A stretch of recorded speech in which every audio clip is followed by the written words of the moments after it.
Our story today is called An Occurrence at Owl Creek Bridge. It was written by Ambrose, Bierce. The occurrence, or event, in our story takes place during the Civil War of the 1860s between the American states of the North and the states of the South. A group of soldiers is hanging a Southern farm owner for trying to stop Northern military movements across the Owl Creek Bridge. In the last moments of his life, the Southern prisoner dreams he has escaped, and everything that happens in the story is really the images in the prisoner's mind just before he dies. Here is Shep O'Neill with our story. A man stood on a railroad bridge in Alabama, looking down into the swift waters of the Owl Creek River below. The man's hands were tied behind his back. There was a rope around his neck. The rope was tied to part of the bridge above him. 3 soldiers of the Northern Army stood near the prisoner, waiting for their captain's orders to hang him. Everybody was ready. The prisoner stood quietly. His eyes were not covered. He looked down and saw the water under the bridge. Now he closed his eyes. He wanted his last thoughts to be of his wife and children, but as he tried to think of them, he heard sounds again and again. The sounds were soft, but they got louder and louder and started to hurt his ears. The pain was strong. He wanted to shout, but the sounds he heard were just those of the river running swiftly under the bridge.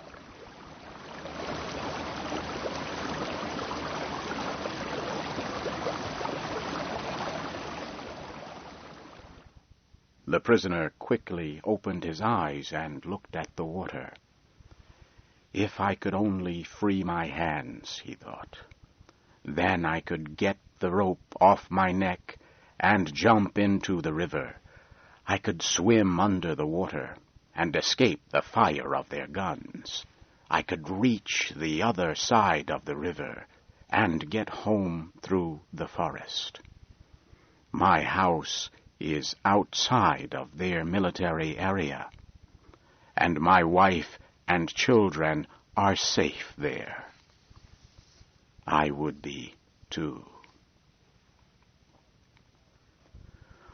While these thoughts raced through the prisoner's mind, the captain gave the soldiers the order to hang him. A soldier quickly obeyed. He made the rope firm around the prisoner's neck. Then he dropped him through a hole in the bridge.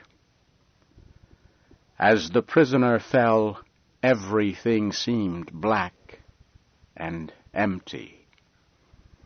But then he felt a sharp pain in his neck and could not breathe. There were terrible pains running from his neck down through his body, his arms, and his legs. He could not think.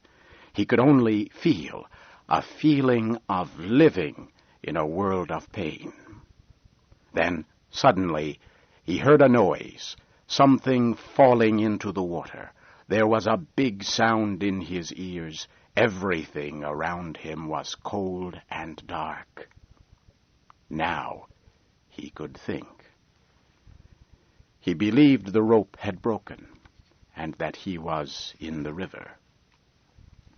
But the rope was still around his neck, and his hands were tied. He thought, How funny to die of hanging at the bottom of a river. Then he felt his body moving up to the top of the water.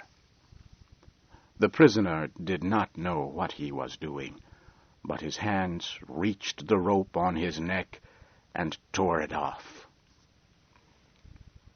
Now he felt the most violent pain he had ever known. He wanted to put the rope back on his neck. He tried, but could not. His hands beat the water and pushed him up to the top. His head came out of the water. The light of the sun hurt his eyes. His mouth opened, and he swallowed air. It was too much for his lungs. He blew out the air with a scream. Now the prisoner could think more clearly. All his senses had returned. They were even sharper than before. He heard sounds he never heard before, that no man's ears ever heard. The flying wings of small insects, the movement of a fish. His eyes saw more than just the trees along the river. They saw every leaf on the trees, and they saw the thin lines in the leaves. And he saw the bridge, with the wall at one end. He saw the soldiers, and the captain on the bridge. They shouted, and they pointed at him. They looked like giant monsters. As he looked, he heard gunfire. Something hit the water near his head. Now there was a second shot. He saw one soldier shooting at him. He knew he had to get to the forest and escape. He heard an officer call to the other soldiers to shoot.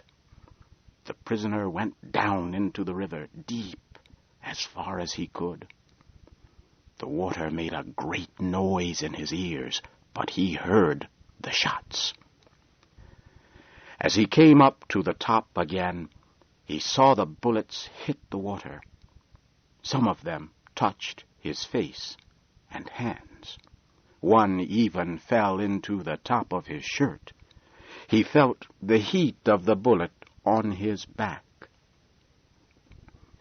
When his head came out of the water for air, he saw that he was farther away from the soldiers, and he began swimming strongly.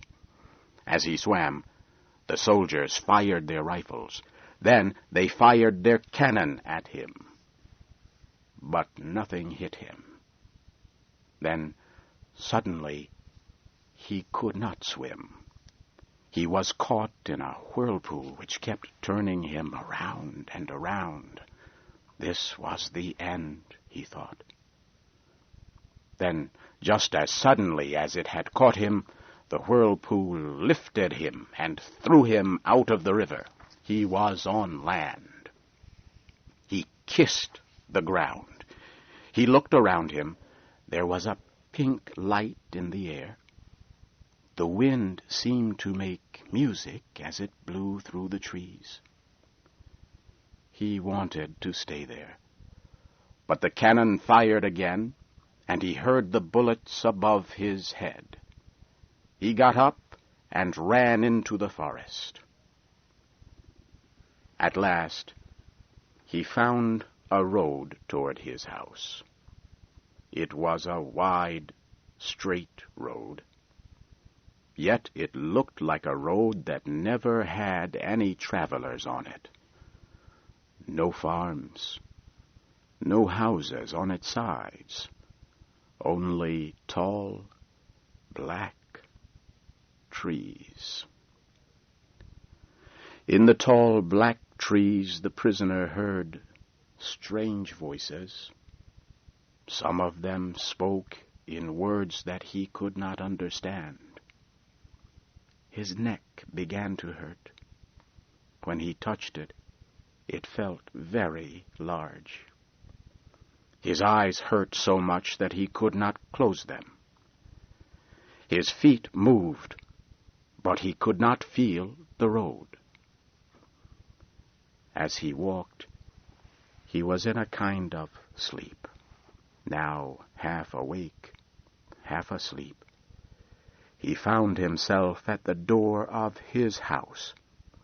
His lovely wife ran to him. Ah, at last. He put his arms about his beautiful wife. And just then, he felt a terrible pain in the back of his neck. All around him there was a great white light and the sound of a cannon. And then darkness and silence. The prisoner was dead. His neck was broken. His body hung at the end of a rope. It kept swinging from side to side, swinging gently under a hole in Owl Creek Bridge.